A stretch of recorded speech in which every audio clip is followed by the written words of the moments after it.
환생을, 융학에서는 환생을 어떻게 쓰냐? 돌아온다는 뜻입니다. 돌아온다. 그럼 불교에서 환생은 뭐고? 살아서 돌아오되 형태가 일정하지 않다는 것입니다. 이 환생은 사람은 죽으면 다시 사람으로 태어나는데 전생에 이승에서 자기를 다스려 왔던 그 업과에 의해서 인간으로 태어나되 그 업과에 의해서 더 좋건 더 나쁘건 이런 형식으로 태어난다는 것이고, 이 환생은 이런 구분이 없이 환생되어지되 인간으로 태어날 수도 있고 동물로 태어날 수도 있고 아기로 태어날 수도 있고 식물로 태어날 수도 있고 무생물로 태어날 수도 있다는 것이죠. 그것이 환생인데, 이 글자는 한문을 보면 돌아올 환자입니다. 그죠? 그러나 이 환자는 뭐고? 헛개비 환자라. 그래서 헛개비처럼 태어난다는 것입니다. 그러니까 내가 얼마나 좋은 일을 많이 했나, 착하게 살았냐에 따라 가지고 다음에 태어날 때는 지금은 아주 고달픈 일을 많이 했다. 늘 요사이도 뭡니까? 옛날엔 공공근로 했는데 요사이 뭐고? 희망근로 이거 하고 고달프게 해도 아무리 해도 하루 3만 원, 2만 원 받고 지냈는데 다음에 태어나면은 내가 그래도 꾸준하게 적선하고 부모한테 효도하고 착하게 살다 보면 다음 생에 날 때는 그 돈을 주는 지배자 입장으로 태어나기라. 시장으로 태어나든지 안 그러면 장관으로 태어나든지 때에 따른 대통령도 나올 수 있는 거예요. 저쪽 딴 나라 가가 왕도 할 수 있다는 것이죠. 귀족도 되고. 그런데 왕이 되고 장관이 되고 시장 군수가 된 사람도 다음 생에는 어떻게 환생하느냐. 또 공공근로보다 더 못하게 태어날 수도 있다는 것이죠. 권력이라는 것은 정치인들의 무상에게는 무상해서 권력을 잡으면 막 휘두르는데 다음에는 그 권력 밑에서 자기는 살아야 된다는 것이죠. 그래서 인간은 살 맛이 있다는 것입니다. 지금은 좀 힘들어도 다음에는 내가 열심히 하면 잘 산다. 이 논리를 1300년 전에 원효대사께서 저작거리에 있는 거지들에게 가르친 이 강론입니다. 저작거리의 거지가 만날 얻어먹고 늘 노르는 거야. 노르는데 원효대사가 이러다가 저놈들이 전부 다 폐인이 되겠거든. 그래서 뭐를 했냐면 하루는 대나무를 한 30개쯤 잘라가지고 한 2m쯤 되도록 잘라가지고 가져와가지고 그 저작거리의 거지들이 노는 데가 가져가 놨어요. 놓고는 아침에 동냥을 하러 갈 때 원효대사도 이제 파결을 해서 저작거리에 이제 머리를 기르고 소성거사라서 이제 같이 춤도 추고 하는 그런 시기인데, 이때 이제 서민불교, 그러니까 대성불교를 교화하는 입장에서 원효대사는 저작거리에 나오는 거죠. 절에 있다가 저작거리에 나오는 겁니다. 스님에서 거사로 나온 거죠. 나와서 이 거지들에게 대나무를, 짝대기를 하나씩 놓아준 거죠. 자, 이거를 가져가가지고 오늘 아침에 동냥을 주는 집에 가서는 대문 앞에 전부 다 꼽아놓고 와서 밥 먹고 그 대나무를 꼽아놓은 집에 가서 그 집에 일꾼들이 일하는 어디 나가는 거 보고 그 일꾼들이 나간 데 가서 일을 그대로 줘라 이러시죠. 그러고 일꾼들이 안 나오거든 빗자루를 구해가지고 그 집 앞 대문 앞에 길을 말끔히 쓸어줘라 이렇게 시켰어요. 그래 이 거지들은 무슨 뜻인지도 모르고 원효대사가 시키니까 존경하는 원효대사가 시키니까 나가서 이렇게 청소도 하고 이렇게 했는 거죠. 하고 밭에 가가 돌도 주워내주고 풀도 뽑아주고 막 이렇게 했는 거예요. 그러니까 주인이 가만히 이래 보니 희한한 일이 다 있거든. 만날 아침에 바가지 때리면서 노래 부르고 다리 들고 이카는 놈이 청소하고 난리지게 샀거든. 또 저 밭에 풀도 뽑아주거든. 그러니까 종을 불러가 저놈들한테 먹을 걸 좀 넉넉하게 줘라. 그러고 일 마치거든 갈 때는 곡식을 한 대 박스 줘라 이렇게 된 거예요. 그래 종들은 그 시기대로 다 했는 거지. 그래 일을 마치고 갈락하는데 온더라 걔가 한 바가지에서 이렇게 주는 거야. 주니 이 거지들이 가만히 보니까 노력을 하고 남한테 좋은 일을 하니까 지한테 돌아오는 게 있거든. 그때부터 이 거지들은 사회에 참여하게 된 거죠. 이러한 정신을 길러준 사람이 바로 원효대사입니다. 그 원효대사가 그때부터 이제 화쟁사상을 길른 거죠.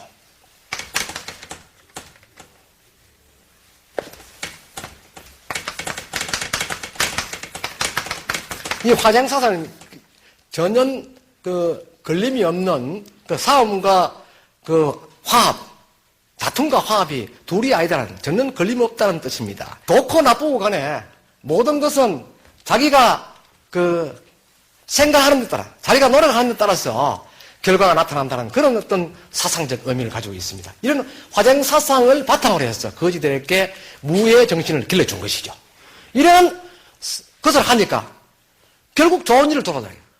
그러니까 그 다음부터 2차적으로 시도하는 게 무엇이냐 하면은, 자, 불교라는 존재를 심어줍니다.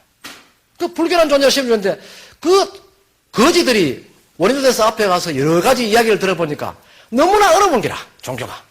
불교라는 존재가 종교가 너무나 어려운 기라. 그래서 도대체 그 많은 경들을 우리가 어떻게 이해를 합니까? 라고 거지들이 물으니까 원인도대사는 한마디로 이야기를 합니다. 나무아미타불 관세음보살. 이 경이 너희들에겐 모두 다이라.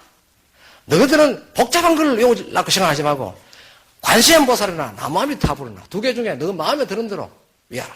그러니까 이 거지들이 다니면서 늘 관세음보살. 이 관세음보살이 바로 대승불교의 문을 열게 된 것이죠.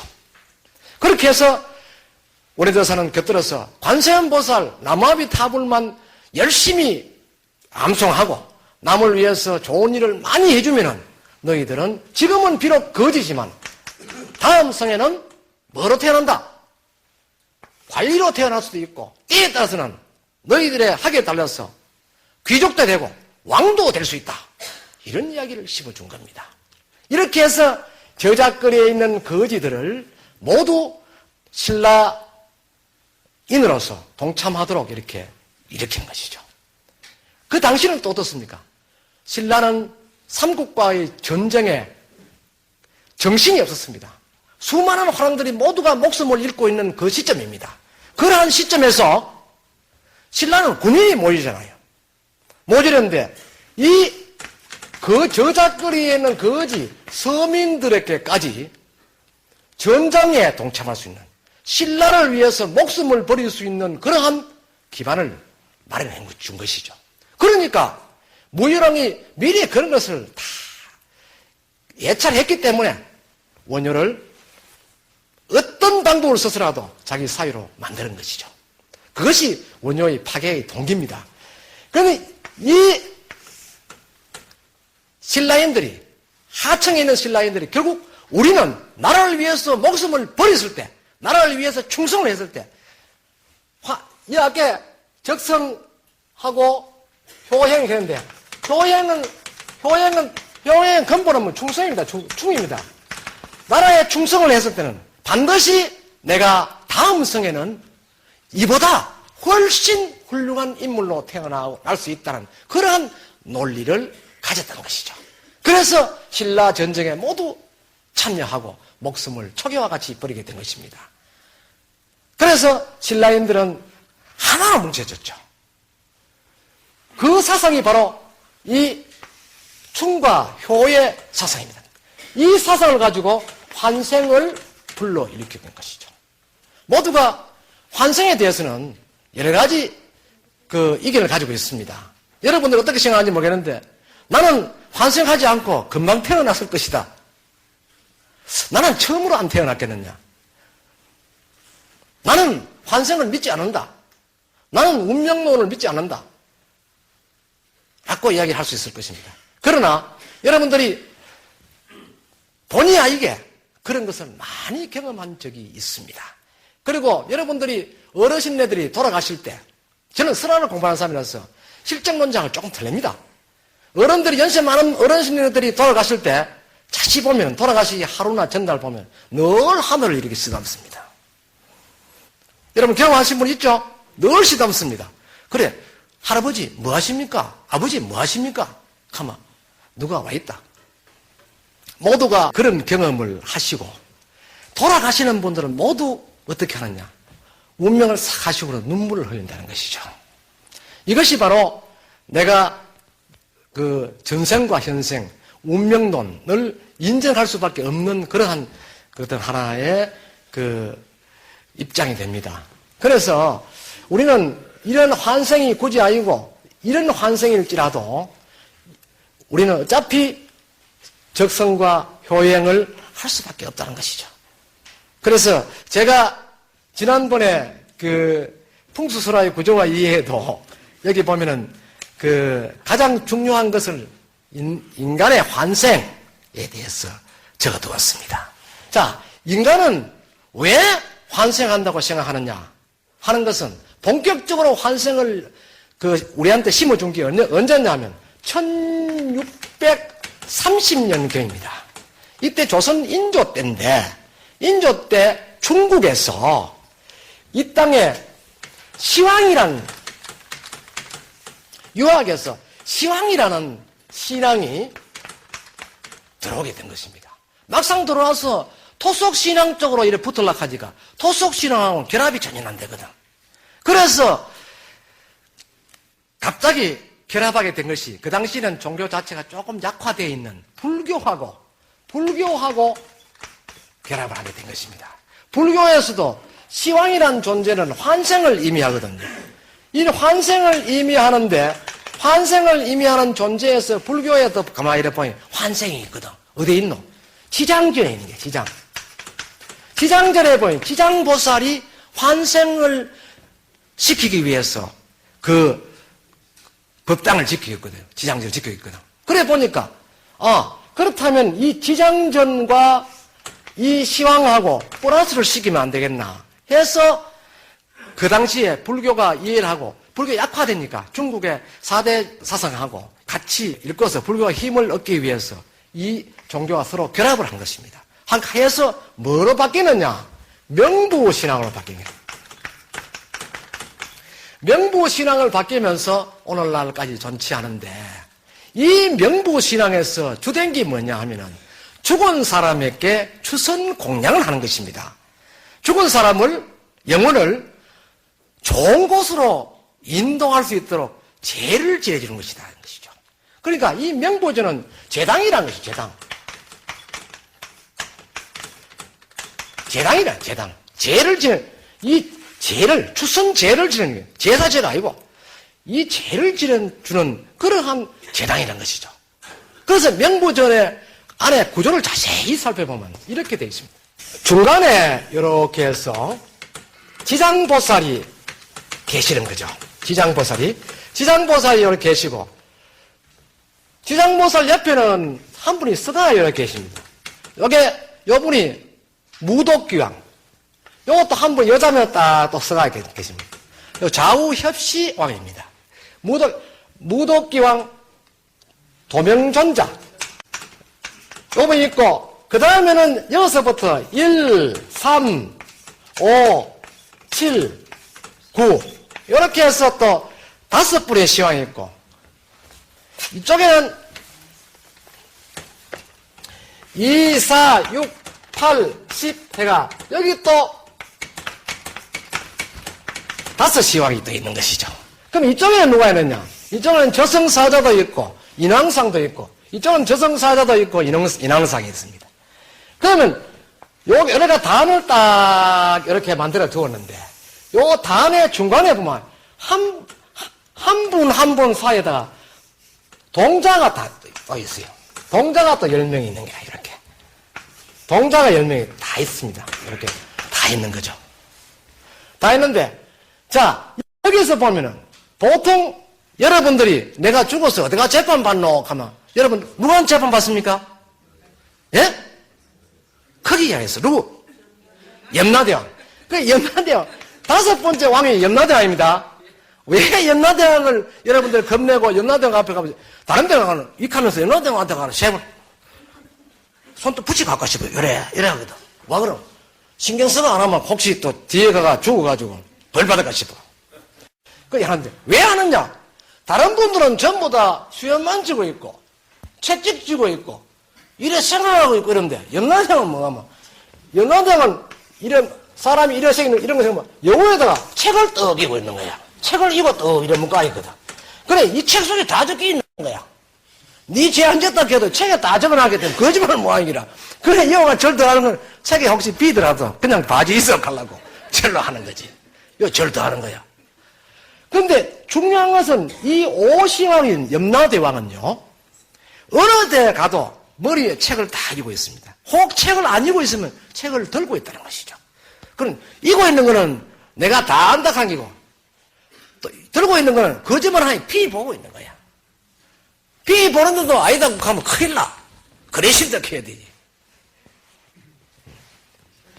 그런데 박물관장은 강의가 재밌나? 이래 물었는데, 재미없으면 예해도 안 되고, 또 재미있으면 재미없습니다 하면 안 되는 거지. 그런 게 다 적어놨는 거야. 여러분, 오늘 쟤하고 내하고 인연도 다 요 책 속에 다 들어있는 거지. 그런데 이분들 각각 앞에는 책 말고도 비디오가 하는 데서 다 있어. 딱 비디오를 소형 비디오를 딱 하더라니라. 요거는 사람 딱 오면, 그거 탁 선택해보면, 리모컨가 탁 누르면은, 그 사람 일대기가 탁 나와. 그런데 지가 보고 있거든. 다 보고 있는데, 앞에서는 거짓말 막 하는 거야. 하면, 믿나, 그거. 그게 뭐냐? 업견백 하는 기라. 그런데, 보통 여기서, 요 밑에서, 우리는 눈에는 안 보입니다. 그죠? 이런, 일반적으로 이런 청매도로 이렇게 되어 있다. 그죠? 이렇게 되어 있는데, 사실은 여 밑에 죽은 사람들이 꽉, 엎드려 재판받으려고 와 있는 기라. 이게 뭐냐? 불교 설화학자들이 그 설화적으로 연출을 시켜서 조형학자들이 이런 그 모양을 만드는 것입니다. 항상 설화학자들이 메시지를 줘서 조형학자들이 그 상을 만드는 거죠. 부처상도 이래 있거라 하면 불교 설화하는 사람이 요라 해라. 요라 하면 어떤 의미를 가지고 있다라고 이야기했기 때문에 조각하는 사람이 이렇게 만드는 겁니다. 그런데 설화학자들은 요 위에 상을 만들어 놓고 항상 중생들은 죽은 사람이 늘 들어오니까 이 중생의 모습은 딱 만들어 놓으면 모두가 저건 내 아이다 하면서 겁안내는 거야. 항상 나도 될 수 있다 하면 겁내는 거지. 저는요 이 명부전에 무슨 가지도 못했어. 그런데 작년에 불교 미술의 표현과 정서는 이 책을 쓰면서 제가 명부전을 몇 군데 가느냐. 저 부산 범어사, 그 다음에 하동에 있는 상계사, 그 다음 청도 문사, 뭐 등등, 이 근처, 저 영천의 영지사, 환성사 등등 이 시황상을 모시는 데는 내가 갈 수 있는 데는 다 댕겼어. 또 큰 데는, 큰 데는 다 가봤어. 가보니 모두가 구조가 똑같은 거야. 처음에는 무섭더라고요. 그런데 그 뒤에는 많이 댕기니까 밤에 가도 안 무서워. 조금 신경 쓰이는 거는 이쪽에다가 할매떡 이래 사진 놔두고 이래 해놔는 거 여보는 좀 신경 쓰이 그렇지. 그 말고는 하나도 겁이 안 나. 그 저쪽에 좀 신경 쓰인다. 이래 보면 전화하다가 다 이거 신경 쓰인다. 또 어느 저럴 때 가면 이래 할매 이래 머리에 씌어 짜인 데는 없는 데는 보면 좀 덜 그렇고. 그런데 제가 처음에 몇 군데 가서는 큰일에 석 보고 사진 찍기도 그런데 그 다음부터는 제가 어떻게 했느냐. 내가 이 지장보살한테 절하고 난 뒤에 앞에 서서 이야기를 했습니다. 어떻게 하느냐. 그 당시에 이 구조를 만든 설화학자가 된 입장에서 대화를 합니다. 지장보살은 지금 뭐하고 계십니까? 머리는 다른 데는 파란데 녹색 머리를 했습니까? 수위는 왜 그래 있습니까? 도명존자는 딴 데는 남자 형태로 생겼던데 여기는 여자처럼 생겼습니까? 옥강사 염라대왕 앞에 가서도 대화를 합니다. 책 다 읽으십니까?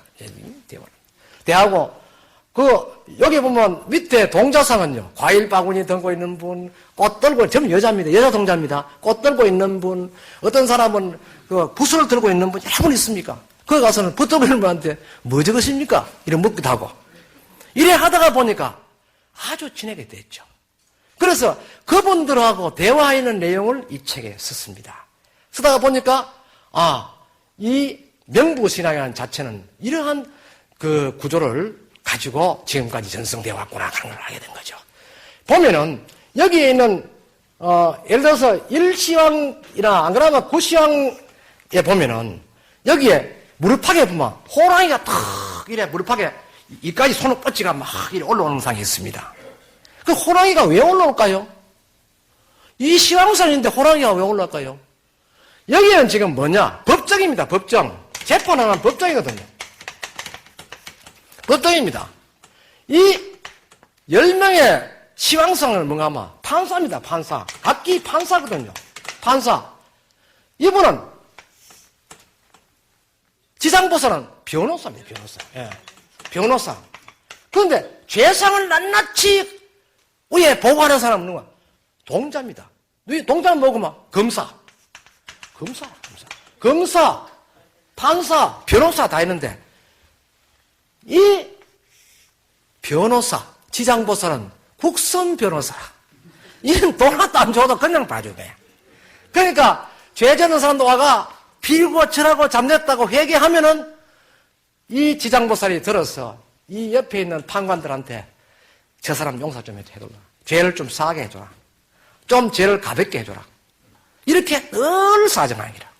본래는요, 우리 불교 경전이라든지 지장전 같은데 이 기록에 보면은, 설화의 기록에 보면은 본래 이 지장보살도 천상의 부처로 있을 때 자기의 부모가 돌아갔었습니다. 근데 그 자기 부모가 무간지옥에 떨어지는 거야. 그걸 부처가 된 자신이 돌아보니까 너무나 안타까운 거예요. 그래서 다시 인간으로 환생을 했죠. 인간으로 환생한다는 건 부처로서 죽고 다시 사람으로 태어나는 것입니다. 일단 저 위에서 내려온다고 하는 건 일단 죽고 내려왔는데 죽지 않고 내려올 수 없다는 것이죠. 그걸 우리 국문학에서 뭐가 적강이다. 필요한 사람 적으세요. 적강. 이런 이야기를 소설로 쓰는 가지고 적강소설이다. 우리나라의 대표적인 적강소설이 심청전입니다. 심청전은 본래 하늘나라에 있는 성관선제가 옥황상제한테 죄를 져가지고 인간 세상에 쫓겨나서 다시 환생되어 태어나는 존재가 심학기와 심청입니다. 전생에 서로 애인인데 둘이가 태어날 때는 하나는 눈먼 아버지, 하나는 눈먼 아버지의 어머니가 없는 딸로 태어난 것입니다. 그럼 어머니는 곽씨 부인은 어떤 사람이냐? 옥황상제가 벌 주면서 고통스럽게 살아났고 잠시 천상에 있는 곽씨 부인을 선녀로 있던 곽씨 부인을 내보내가 애만 낳아주고 올라오더라. 다시 죽어 올라오더라. 이렇게 환원시켜 준 거죠. 이해가 됩니까? 이게 설화입니다. 그런데 설화는 진실성이 있고 과학성이 있거든요. 그래서 그러한 이야기를 꾸며준 소설을 적강소설이다. 이렇게 이야기를 합니다. 그죠? 적자, 유배 간다는 것입니다. 유배. 말씀은 변해.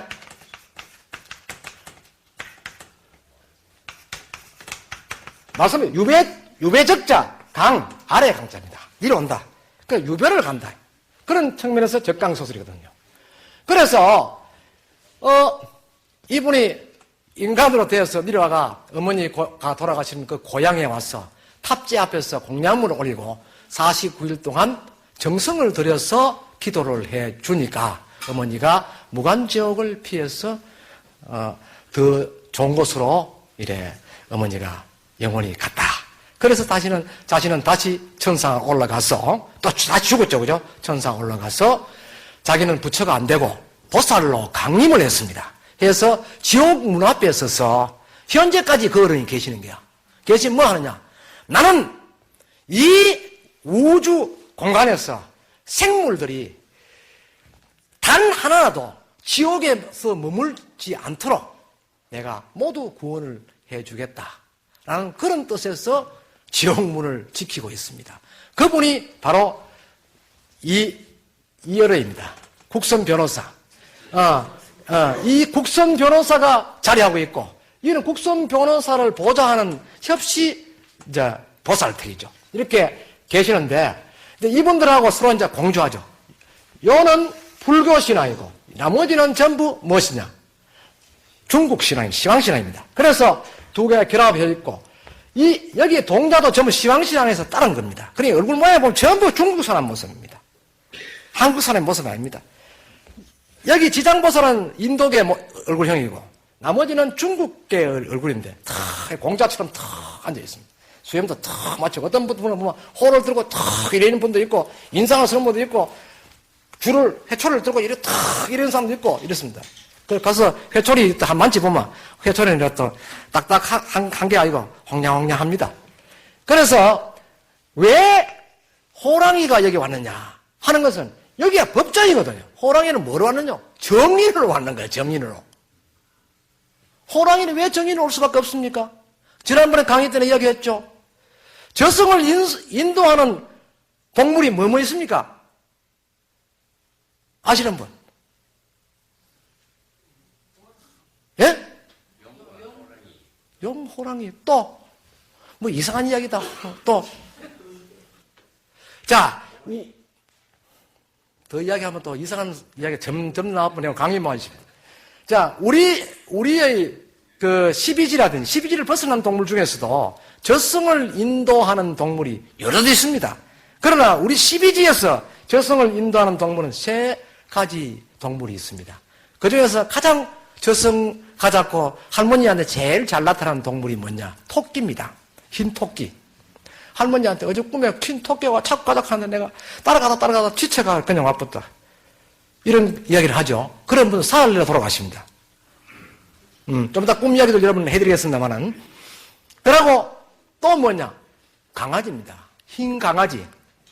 그 다음에 마지막 한 마리는 흰 양입니다. 이 세 종류의 동물은 저승으로 데리고 가는, 꿈에서 저승으로 데리고 가는 그 저승사자라는 것이죠. 반드시 뭐 우리 전설의 고향처럼 검은 갓쓰고 얼굴 허옇게 칠해가지고 자 이제 가시죠. 모든 인연을 다 끊으시고 가시죠. 다 부질없는 것입니다. 그거는 전설의 고향에서 만드는 게고, 우리 설화에서는 그런 동물이 저승을 안내해 간다는 것이죠. 그런데 호랑이는요, 저승으로 안내하는 것이 아니고, 호랑이는 바로 이승에서 죄를 지은 사람을 저승까지 들고 안 가고 바로 거기서 적결 처분을 하고 후에 보고를 하는 거예요. 처분하고 후 보고라. 그래서 호랑이는 마을로 내려와서 호식할 팔자들, 이 죄전 전생에 죄 많은 친구들을 턱턱 배 한 것보다 잘못 보내요. 싹 다 먹고 머리만 탁 망가준다는 것이죠. 왜 머리만 망가주느냐? 후손이 알으라고. 머리까지 코까지 다 입으면 절대 얼굴은 손 안 대는 거라. 호랑이는 얼굴은 절대 손 안 된다는 것이죠. 손 밑에만 싹 따까마치 다 해버리는 거라. 뼈만 딱 나가고. 그러면 그 가족들은 호식됐다고. 호식된 집안에서는 또다시 그 대에 호식자가 나온다 라는 그런 설이 있습니다. 그게 이제 속설이죠. 그죠? 있는데 그걸 피하기 위해서 어떻게 하느냐. 이 머리를 묻어가 두고 그 다음에 머리 위에다 돌로 돌무덤을 만듭니다. 이 조산궁이라고 하는데 돌무덤을 만들고 그 위에다가 이 물레고 이거를 뾰족하게 하늘 쪽을 보도록 꼽아 놓습니다. 이래 놓으면은 다음번에는 이 집에 호식이 면한다. 그런 속설이 또 있죠. 그래서 1960년대까지만 해도 저기 산 기슭에 이렇게 보면은 돌무덤이 혹 이렇게 여러 개 있었는데 거기 보면은 그 물레고가 꼽혀 있는 게 종종 있었습니다. 제가 본 것은 남산 안심 쪽에 그 산 기슭에 여러 개의 묘가 있었는데 거기서 여러 개 꼽혀 있는 것을 여러 사람들과 같이 본 적이 있습니다. 그런 그 유형의 묘는 바로 호식을 당했던 사람이 무덤을 썼던 것이죠. 그 돌모드기 무덤은 대부분 호식을 한 호장의 무덤입니다. 그래서 이런 비방을 하죠. 하는데 바로 처분을 했다 이라. 그 영혼 어디 왔나? 영혼 어디 왔노? 요 재판 받으러 와 있는 기라. 육신은 호랑이 입에다가 부고 머리만 딱 묻어놓고 영혼은 재판 받으러 요 엎드린 기라. 대반 구속됩니다. 구속대가 요 턱 엎드린 기라. 영혼은 구속대가 재판장한테 와 있는 거죠. 재판장 와 있는데 이제 이 사람 왜 가지고 호랑이한테 죽게 되는 그건 모르잖아요. 그러니 정의는 호랑이가 턱이라 와 있는 거죠. 호랑이가 이분이 물을 때 70왕이나 90왕이 물을 때 무릎팍에 올라가가지고 소리도 크게 이야기하고 내가 이래가 저렇게 잘못해가 내가 묵으신다 이야기해 주는 거지. 그런데 밑에 여기에 엎드려 있던 중생은 나는 아닙니다. 정말 아닙니다. 아니다. 맞나? 아니다. 맞나? 그러니까 검찰을 이 사람도 네가 그런 게 확실하잖아. 막 이야기해도 아니라고 변명하죠. 그래서 적당한 자리에다가 내가 그랬습니다 하면 좀 정상 참작이 되는데, 그래서 이 환생론은 이런 이야기 있습니다. 사람이 죽을 때 그냥 자는 잠길에 가고자 하지 말아라. 내가 가는 것을 고통을 잠시라도 느끼면서 가야 한다. 라는 그런 이야기가 있습니다. 그 설화에도 그런 게 많이 여러 그 성현들이 많이 이야기를 했는데 왜 그런 이야기를 했느냐면 자다가 가쁘면 이게 눈떡 떠면 어딘지 모르겠기라. 영혼은 떠고 와있는데 앞에 보면 영감들 꽉 앉았지. 이거 어딘 건 모르겠기라. 전부 엎드려 있는데 뭐 이상하게 호랑이도 와 있고 뭐 이거 어딘 것이 눈떠가 이거 내가 지금 연속곡 보나 싶어가 이거 뭔지 모르거든. 그래서 이제 이 영감님들 우리 높은 데 앉아가 막 물어제끼. 내가 말로 그래요. 보편적으로 이 사람은 지 제자가 다 했다 하잖아요. 했다 하면 뭐 벌 받아가 싶어가. 그렇게 하는데 자기가 좀 아파가 죽어나마 저승사자와 같이 참 꼬부랑길 뭐 이렇게 건너가 가고 기독교 믿는 사람 요단강도 건너가 이렇게 참 가거든. 저승에 가거든. 가니까 내가 죽어는 기구나. 그렇구나. 그럼 저승사자하고 이야기도 하고 이래 쭉 하니까 내가 가면서 벌써 내가 죄를 전하니 그게 그렇구나. 저승사자가 대충 시험 칠 때 그 예상 문제를 이야기해 주거든. 이야기한다 가거든. 그게 묻거든. 대충 그랬다 하지 끝까지 내 시험 절대 안 난다. 이 이야기 해주거든.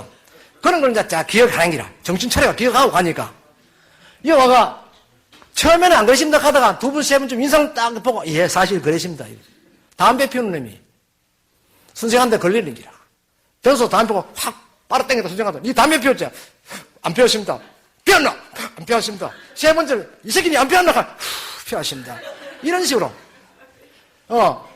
그러면 세 번째가 안 피웠으면 죽어보는 기라. 영화도 정신이 있는 놈 가면은, 여기가 이제 이실직고를 하는 거야. 하면은, 이 판결을, 받는 데서 다소 이제 전생의 죄를 완화시켜 준다. 하는 것입니다. 이것이 바로, 이런 판을 만드는 것이 명부신앙이라는 것이죠. 이 명부신앙은 인간의 죄상을 이렇게 전생을 자성하는 그런 입장을 돋구기 위해서 이런 신앙체를 만들어준 겁니다. 그러니까 자기가 반성하지 않으면은 지는 이제 어떤 경우든지 뭐 천당이나 극락이나 갈 수 없다 하는 것을 교훈으로 주고 있습니다. 그런데 왜 이 명부신앙에서 후손들이 죄를 지내느냐 이야기가 여러 가지가 있습니다만 가장 표준적인 게 뭐냐 하면은 현생에 사는 자손이 부모를 잘 모셔야만이 자기에게 복이 온다는 것입니다. 그런 논리를 선조들은 가르쳐 준 것이죠. 너가 효도해라. 제사 지내는 것도 너가 부모한테 제사 지내고 어른들한테 제사 지내는 효를 가르쳐 준 것입니다. 그러한 의미에서 여기에다가 추선 공양을 하도록 하는 것입니다. 이 추선 공양은 보통 어떻게 하느냐. 7일석, 7이 49입니다. 7 곱하기 7제까지 지내는데, 7제까지 지내는 건 49제입니다. 그 다음에 8제는 언제 했냐? 100일 동안 지낸 겁니다. 9제는 1년간, 그 다음에 10제는 언제? 3년간입니다. 3년간을 원만히 죄가 이루어져야만이 이 지옥 중생이 자기 죄를 그때까지 뉘우치고 후손들이 적극적으로 추선 공양을 하였을 때 죄가 다소 줄어진다는 것이죠. 그래 그거를 이 지장보살이 시왕들한테 설득을 시키는 거죠. 저 봐라. 저 후손들 보면 알까 아이가. 지 아들 보면 애비가 어떤 거 알까 아이가. 저 아들이 저렇게 적하는데 지 애비가 본만에서 겠겠나. 살다 보니 그래 댕기지. 자식을 보더라도 좀 용서해줘라. 이렇게 해서 중재를 하는 거죠. 이래 하다 보니까 결국은 조금 좋은 데 간 것입니다. 그런데 더 좋은 데 가고 안 가고는 아무도 아는 사람 없죠. 요까지도 제만 알지 다른 사람은 모릅니다. 갔다 온 사람이 아무도 없거든요. 예, 이것이 이제 시왕신앙이다 하는 것입니다. 이 시왕신앙에서 우리는 아까 왜 이런 시왕신앙을 믿게 되었느냐 하면은 우리는 일상생활에서도 경험을 하거든요. 경험하는데 이런 경험을 어떻게 하느냐? 낮에 정상적인 일을 할 때는 못합니다. 낮에도 이래 한잔 먹고 깜빡 졸던지 안 그러면 저녁에 잘 때 주로 이제 야간을 통해서 보편적으로 24시 같으면 한 8시간 정도는 잠을 자거든요. 잠을 잘 때 우리는 꿈을 꾸게 된다는 것입니다.